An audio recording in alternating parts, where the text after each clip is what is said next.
You'll never own a house like your sister. My mom's voice sliced through the kitchen like a knife. She leaned back in her chair, sipping her coffee with that smug little grin that always made my stomach churn. Beside her, my sister Allison smirked, flicking her perfect manicured nails against her phone screen. She'll be broke forever, Mom. Look at her, she can barely keep herself afloat. Before we begin, drop a comment and tell us where are you from and from which city you're watching our videos. And after watching the whole video, don't forget to tell us what would you do in this situation.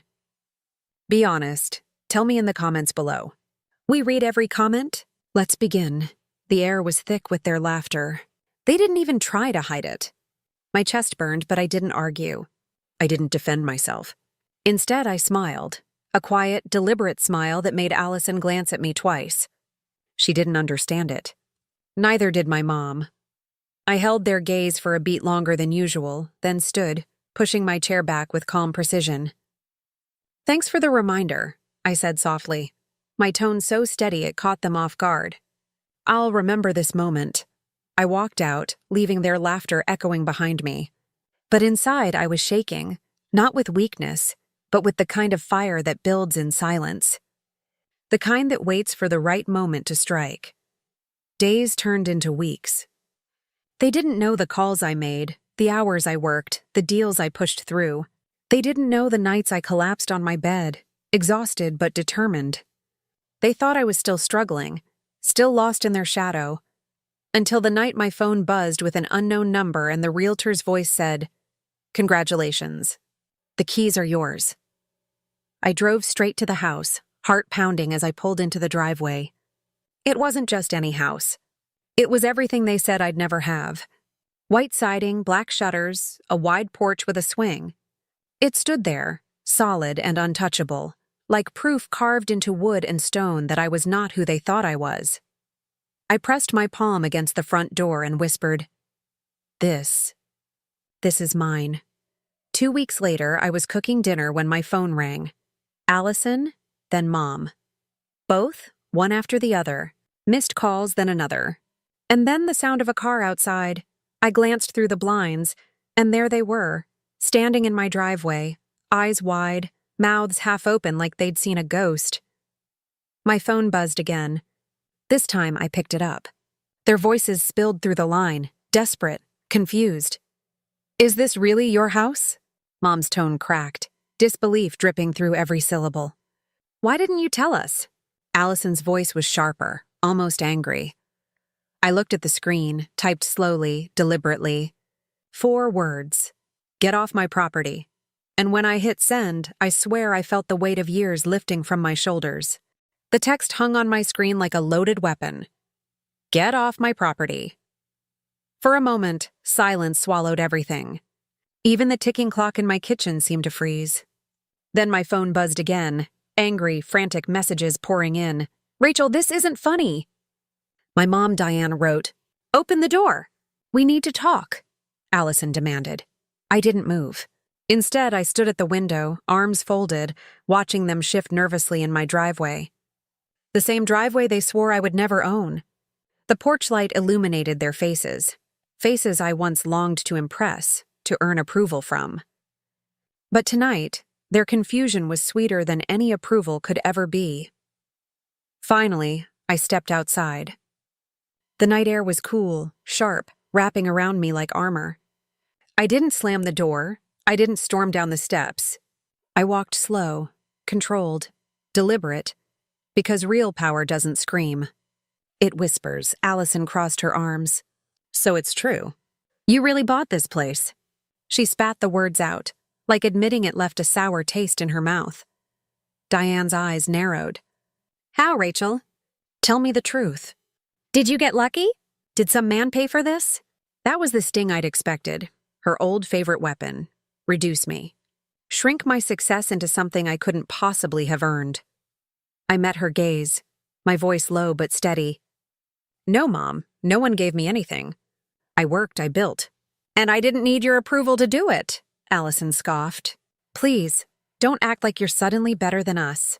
You're still the girl who begged for rides, who borrowed money and never paid it back. Don't forget who you really are." Her words sliced because they came from the same script she'd always used, reminders of my lowest moments. But tonight, the difference was glaring. I wasn't standing in her shadow anymore. I was standing on my porch. "You're right," I said softly, almost kindly. I was that girl. But I'm not anymore. And that's what you can't handle, Allison. You can't stand the idea that I changed while you stayed the same. Her jaw tightened, but she didn't answer. Diane finally stepped forward, her voice cracking, softer now. "Rachel, we're family. You can't just shut us out like this. This house, it's too big for you alone. Don't you want us here?" That word, family. The one they always weaponized. Family when they wanted something. Family when they needed to pull me back into submission. But where was family when they laughed at me? When they doubted me? When they shoved my dreams into the dirt? I took a slow breath, the kind that steadied my fire. "You want the truth, Mom?" "No, I don't want you here." "Not after everything you've said, everything you've done. This house is my proof that I don't need your pity, your approval, or your permission. And I'll never let you tear it down." For a moment, the night was still. Then Allison's face twisted, desperate, furious. "You think this makes you someone? You think a house makes you powerful?" I smiled again, that same calm, unsettling smile that had rattled her weeks ago. "No, not the house. The fact that I did it without you." Diane's eyes shimmered. Anger or shame, I couldn't tell. She opened her mouth, but no words came. The silence between us stretched until I broke it with the simplest, sharpest line I'd ever said to them. "Now, get off my property." Their faces froze. Diane looked like she'd swallowed glass. Allison's hand twitched, like she wanted to slap the smirk off my face. But she didn't dare. Not here. Not now. They turned slowly, reluctantly, walking back to their car. The slam of doors echoed through the quiet street, and the engine roared to life. But before they drove off, Allison lowered her window, eyes blazing. "This isn't over, Rachel. Don't think you've won." I stepped back onto my porch, lifting my chin. "It already is." The car sped away, red taillights bleeding into the dark. I stood there for a long moment, breathing in the night, the weight finally gone. Inside, the house felt different. Warmer, brighter, like it had absorbed my victory. I sank into the couch, exhaustion mixing with adrenaline. My hands shook not from fear but from release. For the first time in years, I wasn't trapped by their voices. I wasn't the broken one anymore. And deep down, I knew this wasn't just about the house. It was about reclaiming every part of me they tried to destroy. But I also knew Allison. And her last words echoed like a warning. This isn't over, and if she wanted to test me, if she wanted a war, then maybe, just maybe, I was ready for it. Allison's warning, "This isn't over," echoed in my head like a storm brewing on the horizon. I knew her too well. My sister never handled losing with grace. She wasn't just bitter. She was dangerous in her own quiet, manipulative way. 2 days later, I found out just how far she was willing to go. It was a Saturday morning. The sun poured through my windows, and for the first time in a long while, I felt peace. I was unpacking a box in my living room when my phone buzzed, this time with a call from my boss.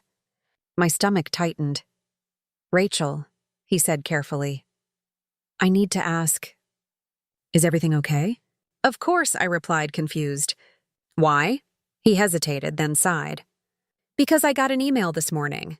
Someone sent anonymous messages claiming you lied on your resume, that you faked projects, that you're using questionable money to buy a house." The room spun. My grip on the phone tightened. "That's not true," I snapped, heat rising in my chest. "I know it's not," he said firmly. "Your work speaks for itself. But Rachel, whoever sent this, it was detailed. Personal. Someone's trying to hurt you. I didn't need to guess who." My blood went cold, then hot with fury. Allison. After hanging up, I sat in silence, pulse racing, mind spinning. She wasn't just mocking me anymore.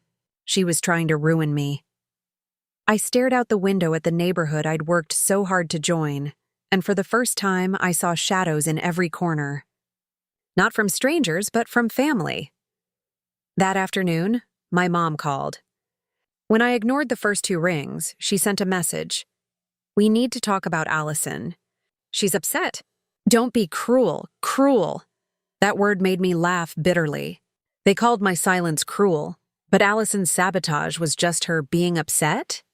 I didn't respond. Instead, I drove. My hands gripped the wheel tighter than I realized, knuckles pale as I headed straight to Allison's condo. When she opened the door, her smirk was waiting, like she'd been rehearsing it. "Rachel," she drawled, leaning against the frame. "To what do I owe the honor?" "You know why I'm here," I snapped, stepping inside without invitation. The emails, the lies. Was it worth it? She didn't flinch. She didn't deny it. She actually laughed. "Oh, come on. Don't act like you're some victim.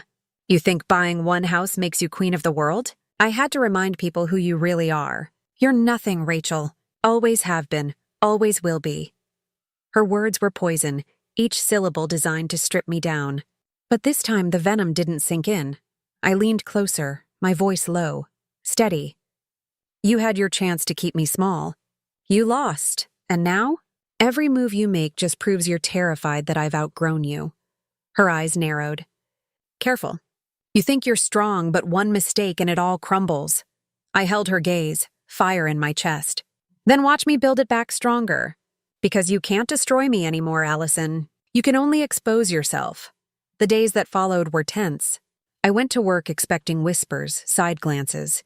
But instead, I found the opposite. My boss called me into his office, his expression firm but supportive. "We looked into everything," he said. "Rachel, not only were the accusations false, but your performance has been exemplary. You're being considered for promotion." Relief crashed over me so hard I had to grip the chair to steady myself. "Thank you," I whispered. He gave me a look, one that said he knew someone was trying to tear me down.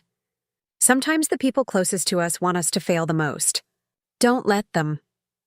His words burned into me. That night, sitting on my porch swing, I realized something. I didn't just have a house. I had a life worth protecting. And Allison?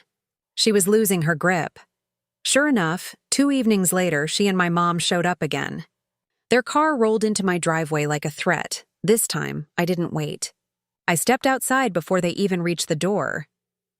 "Rachel," Mom said, her tone shaky, almost pleading. "You need to stop this fight with your sister. She's hurting. You should forgive. Forgive." The word made my jaw clench. Forgive the lies? The sabotage? The years of humiliation?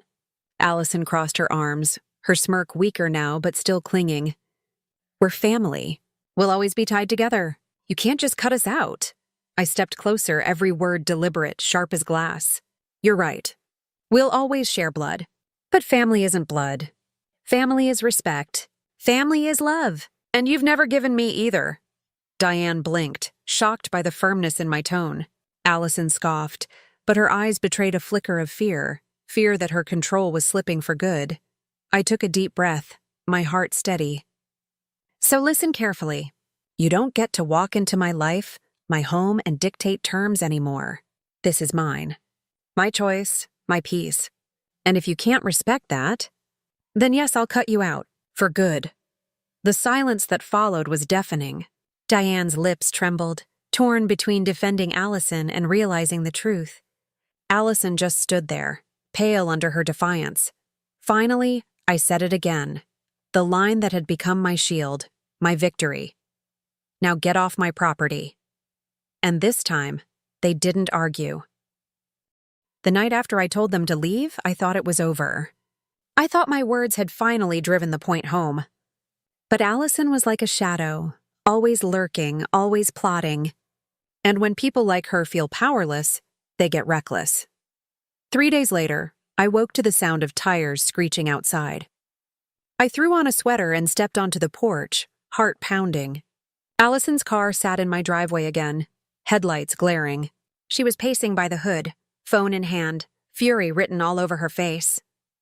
The sight almost made me laugh. After everything, she was still here, still clawing for attention. Allison! I called out sharply. What now? She spun on her heel, eyes blazing. You think you've won, don't you? You think buying this house makes you untouchable? You humiliated me. You embarrassed Mom. You made us look like fools. I folded my arms, my voice calm, steady. I didn't have to make you look like anything. You did that all on your own. Her lips trembled, anger spilling over. You'll regret this. I'll make sure you do. The threat hung in the air, sharp as glass. But I didn't flinch. I stepped off the porch, closing the space between us until I could see the cracks in her mask. No, Allison. I regret nothing. You've spent your life tearing me down, and for once I stood up. That scares you, doesn't it? That I don't need your approval anymore. Her jaw clenched, but I kept going, my voice gaining strength with every word. You wanted me to fail so you could stay on top. But here's the truth. You're drowning, Allison. Drowning in bitterness, in envy. And all I had to do was stop giving you power. For the first time, she had no comeback. Just silence. That's when Mom's car pulled in behind her. Diane stepped out, her face pale, almost fragile. She looked at me, then at Allison, and something inside her seemed to break. Enough! Diane's voice cracked through the night. I can't do this anymore. Rachel's right. We've treated her like she was nothing. We laughed at her, doubted her. And now she's standing here stronger than either of us. Allison's eyes widened, betrayal flashing across her face. Mom! But Diane cut her off, tears brimming. No, Allison. You've crossed every line. Sending lies to her boss? Trying to ruin her? That's not family. That's cruelty. The silence that followed was heavier than any argument we'd ever had. My chest tightened, not with anger, but with something deeper. A grief for the family I never really had. I swallowed hard, my voice low. You always told me I'd never own a house, never have a future. But look around. This house isn't just walls and a roof. It's proof that I built something without you. And the best part? I don't need your approval to keep it. Diane looked down, shame etched into her face. Allison, though, turned red with rage, clinging to her last weapon, her pride. You'll regret cutting us out, she hissed. One day you'll come crawling back. I shook my head, firm and unyielding. No, that was the old me. The one who begged for scraps of love. The one who believed every cruel word. That Rachel is gone. And if you can't accept who I am now, then I don't want you here. I stepped back onto my porch, gripping the railing as if anchoring myself to this new life I'd carved out of nothing. My voice carried across the driveway, sharp, final. Get off my property. This time there was no hesitation, no threats. Just silence as Allison's fury crumbled into something uglier, defeat. She climbed back into her car, slamming the door so hard the windows rattled. Mom lingered for a moment, her eyes heavy with regret before following. Their cars rolled down the street, disappearing into the night. I stood there long after they were gone, the cool air wrapping around me. My chest ached, not from weakness, but from release. For the first time in my life, I wasn't the girl they mocked, the one they pitied, the one they underestimated. I was the woman who proved them wrong. Inside, the house felt brighter, alive with the hum of possibility. Every box I unpacked, every picture I hung was a declaration. I built this. I earned this. This is mine. And though part of me grieved the family I wished I'd had, the rest of me knew the truth. Sometimes the greatest victory isn't revenge. It's peace. I sat on the porch swing that night, the stars glimmering above, and whispered to myself the 4 words that had set me free. Get off my property. And for the first time, I believed them with every fiber of my being.